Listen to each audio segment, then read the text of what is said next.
Mr. Deputy Speaker. I'm delighted to be able to contribute to this debate today, and I want to take the time allocated to talk about how I personally have benefited as an EU citizen.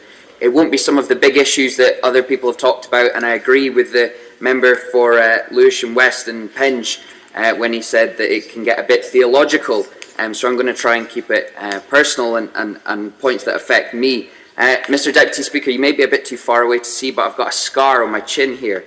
And I received the scar while I was 17 or 18, while I was engaging in a cultural visit in a southern European country, more commonly known as a lad's holiday.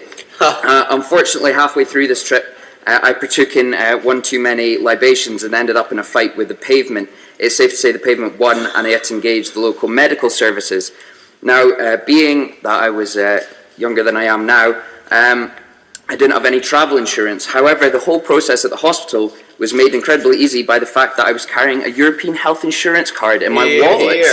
And this allowed me to be treated quickly for free, and I would say painlessly if they'd waited for the local anaesthetic to kick in before stitching me up. Now, I know this seems insignificant to what's been discussed today, but it's a practical way in which being an EU citizen is impacted positively on my life.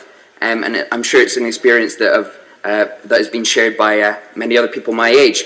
Further to this point, I've been contacted by a number of young people who are slightly worried, leaving school or in their university holidays.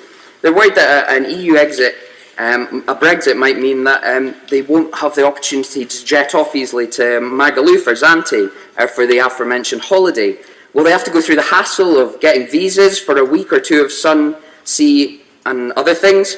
And again, Mr. Speaker, these issues may seem insignificant, but they're issues that matter to young people, particularly those young people who've been denied a vote in this referendum. Mr. Deputy Speaker, there are 170,000 EU nationals living and working in Scotland, improving our economy, enriching our culture, and even legislating in our national parliament. That being the Scottish Parliament. I have personally experienced the valuable contribution of EU citizens to our society, as one even assisted me in my election campaign as my election agent.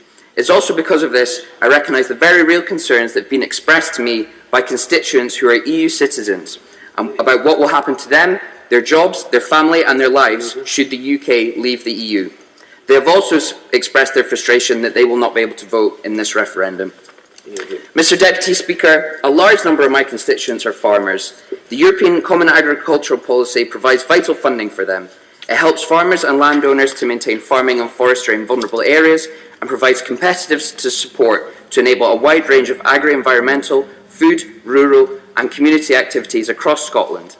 In the current financial period of 2014 to 2020, Scotland will receive around €4.6 billion from Europe to implement CAP across Scotland.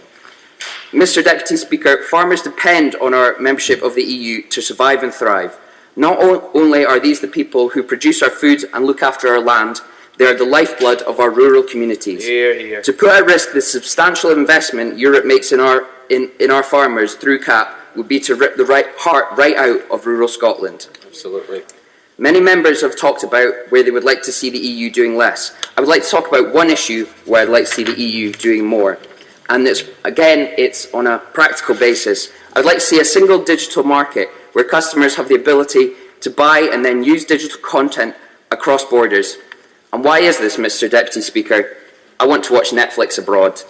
If my sunbathing or sightseeing is rained off, I want to be able to sit in my hotel room and watch my favourite show without being told by my screen that the current programme is unavailable in my location.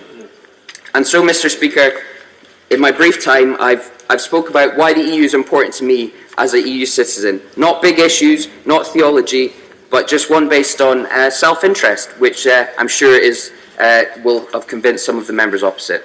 Thank you very much.